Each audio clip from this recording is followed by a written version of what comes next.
We showed you this announcement last week. Braves first baseman Freddie Freeman and his wife announcing the addition of 2 baby boys into their family. The Freemans could not be more thrilled, but as Alex Glaze tells us, it wasn't always easy for the family.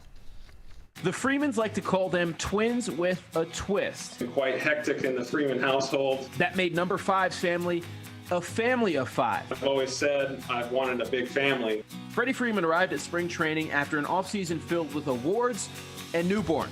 Brandon John, named after Chelsea's grandfather, was born on December 30th. Maximus Turner, a nod to Freeman's Major League debut, was born on Valentine's Day, 6 weeks apart, 4 years after their first son Charlie was born. While not exactly according to plan, they wouldn't change any of it, especially after the emotional toll of the last few years. It doesn't happen, it doesn't happen, it doesn't happen. After Charlie was born, the Freemans were told devastating news. We were told that Chelsea might not be able to carry kids anymore after our son Charlie was born with the emergency C-section. You know, infertility is some things people don't really talk about. It takes a toll on Chelsea, it took a toll on me. It was definitely one of the toughest situations I've been faced in my life. The Freemans decided to find a surrogate, only to get a wonderful surprise.